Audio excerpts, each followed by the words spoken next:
Hi friends, good morning to all. This is Wahida working as an assistant professor in ECE department in Chevrolet Engineering College, and in today lecture I am going to discussing about register transfer. Okay, in previous lecture we discuss about how the data path inside a processor. So within a processor we are having program counter, address register, data register, along with this ALU and control unit and some n number of general purpose register. So okay, so along with this we are also having three temporary registers. Those are Y, Z and temp. These are the three temporary registers. Along with these three registers, we also have one multiplexer. Okay, so these all are present inside a processor. And also we know that how a single bus, means a single internal bus, is connected with all these registers inside a processor. Okay, so from this topic we are discussing how the data is transferred within a processor. Okay, so from one register to other register, or from one register to the ALU, or from ALU to the other register. Okay, and also a control unit is used to control the remaining registers or the remaining parts or the remaining devices within a processor. And in today lecture we are discussing a register transfer, means how the data is transferred from one register to other register.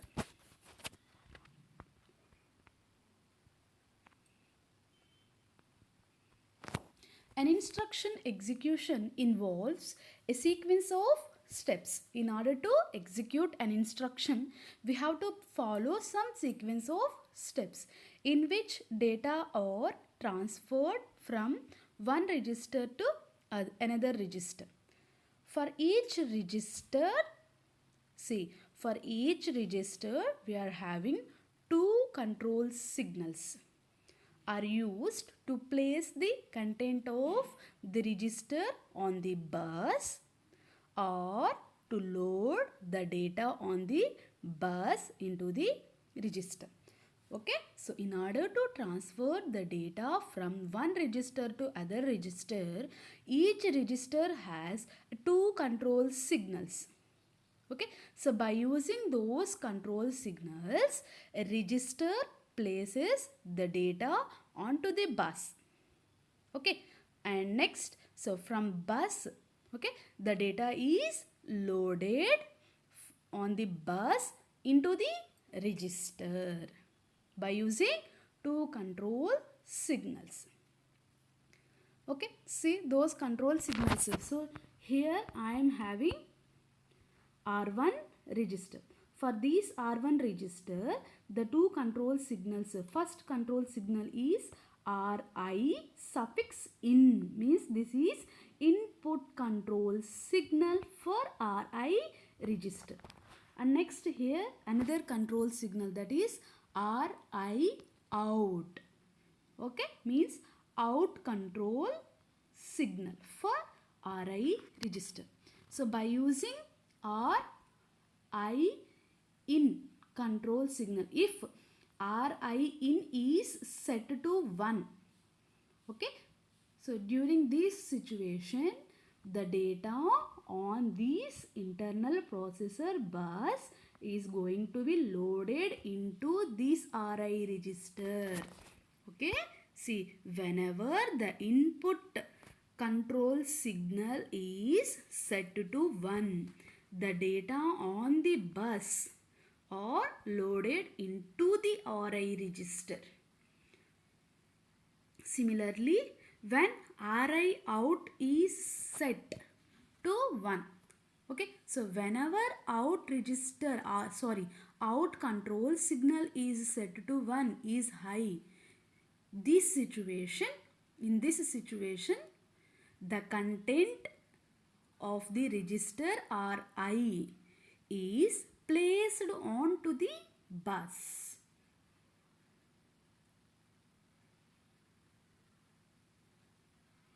Okay. See, so whenever input control signal is set to 1 or Ri is high, this situation, the data on the bus is loaded into the Ri register. Whenever the output control signal is high, the data in this Ri register is placed onto the bus. Okay, so in this manner we will transfer the data from one register to other register. So here the register is Ri register, so that we are having the two control signals are Ri in control signal, Ri out control signal.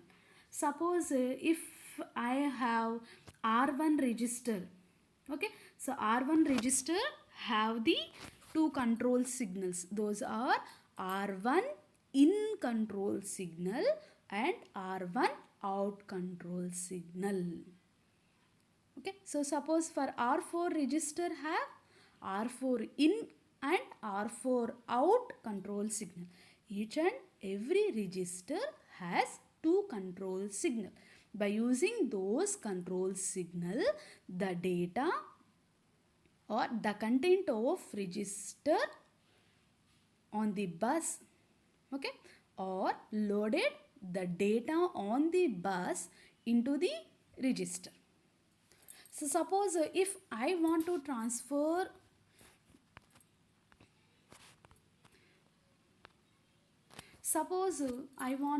transfer the content of register R4 to R1 to R4. Suppose in R4 register I have some data. Now I want to transfer the data in R1 register into R4. So first what we have to do, whatever the data is present in the R1 register, first it is transferred into the processor internal bus. Okay, so in order to transfer the data which is present in R1 register into the processor internal bus, which control signal we have to activate it? See, here now the data is transferring from register to bus. From register to bus data transferring, we have to activate the output control signal. Okay, so in order to transferring the data from register to bus, we have to activate the output control signal. So what we have to do? First we have to enable the output of register R1 by setting R1 out to 1. Okay, by setting R1 out to 1, what will happen? The content of R1 register is transferred to the processor internal bus. Okay, now whatever the content present in R1 register is transferred to the processor internal bus. Okay, now what we have to do? From processor internal bus, the data is transferred to the R4 register. See here what we are doing? From processor internal bus, the data is transferred to R4 register. So now what we have to do means enable the input of the register R4. Means we have to set R4 into high or 1. Okay, so whenever the R4 in control signal is activated, then whatever the data present in the processor internal bus is transferred to the R4 register. Okay, so in order to transferring the content of R4 register to R1 register to R4, first we have to transfer the data in R1 register into the processor internal bus. For that transfer, we have to activate R1 out control signal to high. Next, we have to transfer the data from processor internal bus to the R4 register. We can't directly transfer the data direct from R1 to R4. We can't transfer. We will transfer the data from one register to other register by using processor internal bus. So first we placed the data in R1 register to processor internal bus. Next step, we have to transfer the data in processor internal bus into the R4 register. For that operation, we have to activate R4 in control signal to high. Okay, so all these operations and data transfer within a processor take place within time periods. Okay, so all these operations are going to be performed within time periods defined by the processor clock. The control signals that governs a particular transfer are asserted at the start of the clock cycle. Okay, so in our example, R1 out and R4 in are set to high. Okay, so in this example, we are setting R1 out and also R4 in control signals to 1. The registers consists of edge triggered flip-flop. See, each and every register contains an edge triggered flip-flop. Hence, at the next active edge of the clock, the flip-flops that constitute R4 will load data present at their inputs. At the same time, the control signals R1 out and R4 in will return to 0. Okay. Once the data transfer is completed, then the control signals R1 out and R4 in will return to 0.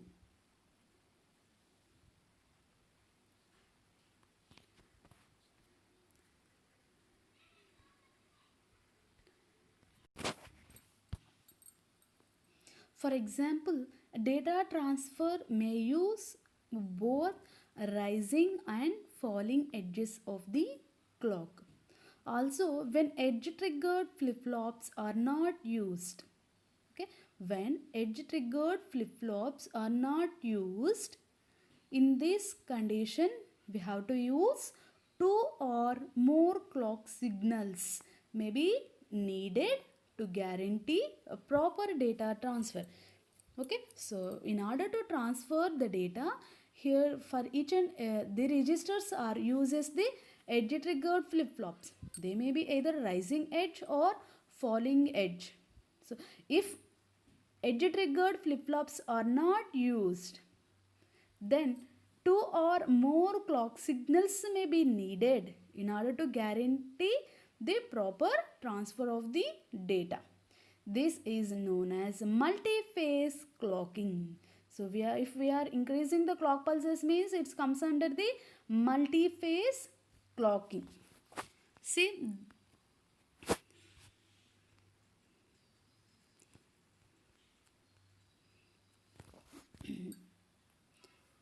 so this is the 1 bit of a register RI. Okay, so the register RI, each and every register is designed in this way by using edge triggered flip-flop. Here we are using D flip-flop, that too positive edge triggered D flip-flop. Okay, so by using here D flip-flop, we are implementing the RI register. A 2 input multiplexer. Here in this we are using a 2 input. See, this is the a 2 input multiplexer is used. So why we are using a two input multiplexer means it is used to select the data applied to the input of the edge triggered flip flop. Okay, so for this register the data comes from this two input multiplexer. Okay, so the two input multiplexer is used in order to select the data that is applied to the input of an edge triggered D flip flop. See, when the control input RI in, so this is the RI in control signal. Whenever RI in is equal to 1, then the multiplexer will select the data which is present on the bus. Okay, so whenever RI in is set, then the multiplexer will select the data which is present in the processor internal bus. So this is the processor internal bus. So the data which is present in the processor internal bus is transferred to the edge triggered flip flop through multiplexer. Okay, so whenever RI in is equal to 1, the multiplexer select the data on the bus. Okay, now this data will be loaded into the flip flop at rising edge. Here we are taken a rising edge of the clock pulse. Okay, so whenever RI in is 0, okay, so whenever RI in is 0, then these 2 by 1 multiplexer will select. Okay, so the multiplexer feed back the value currently stored in the flip flop. Okay, so whenever RI in is 0, then the multiplexer will select the 0th input. So which is the data which is present in this register is fed back to this multiplexer. Means the content of the flip flop will not be changed when RI in is equal to 0. Only when RI in is equal to 1, this condition only, this multiplexer will select the data which is present in this processor internal bus. Okay, and that data is transferred to the register.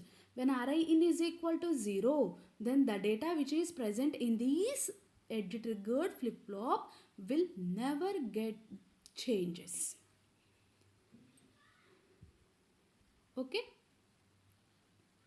and next the Q output. The output Q of the flip flop is connected to bus via a tri-state gate. Here we are also used a tri-state gate. Okay, so register containing a edge triggered flip flop and 2 by 1 multiplexer. Along with this, it also contain tri-state gate. Okay, so the output of this register is going to be connected to the bus through a tri-state gate. When RI out, okay, so whenever this RI out is equal to 0, then the gate and then the output Q is in the high impedance. The gate's output is in high impedance. Means it is electrically disconnected state. Okay, so this corresponds to open circuit state of a switch. Whenever RI out is 0, then the gate's output is in high impedance state.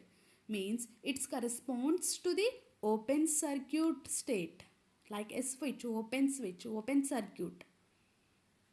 Okay, so this situation, the data which is the data from the register is not transferred to bus.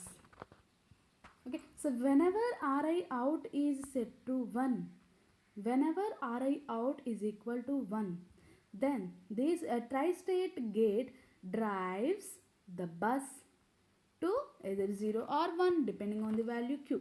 Okay, so whenever RI out is equal to 0, then this gate will be open circuit, means it is at high impedance state. Because of high impedance state, the gate will be open circuit. During this situation, the data will not be transferred from this register to the processor internal bus. Whenever Ri out is equal to 1, in this situation only the gate will drives the data which is present in this register into the processor internal bus. Okay, so each and every register has two control signals. Those are input and output control signal.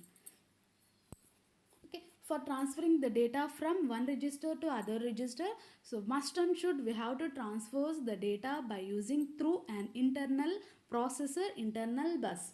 For transferring the data from register to processor internal bus, we have to activate the output control signal of that corresponding register. In order to transferring the data from processor internal bus to the register, we have to activate the corresponding input control signal of that register. Okay, so the register is going to be designed by using either rising edge or falling edge triggered flip-flop.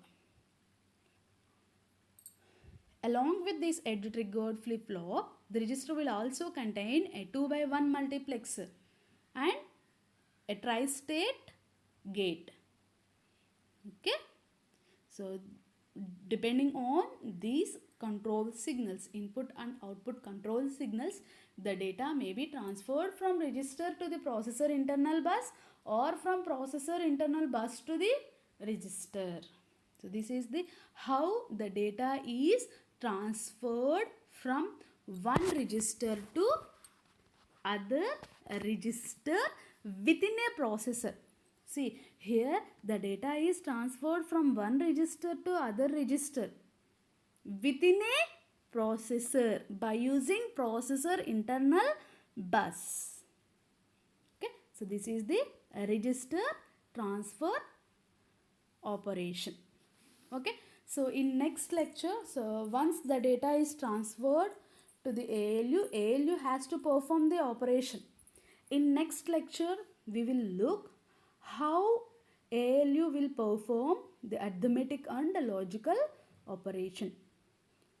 Okay, so means how the data is transferred to the ALU and how ALU will perform arithmetic and logical operation. This we will look in next lecture. So if you understand the register transfers, how the data is transferred in between one register to other register, then it is very helpful to understand how the data is transferring to the ALU.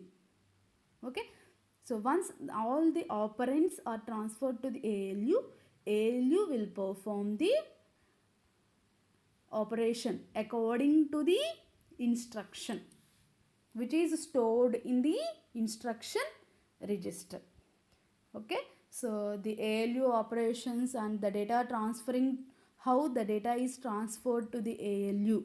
So this we will look in our next lecture. Okay, thank you.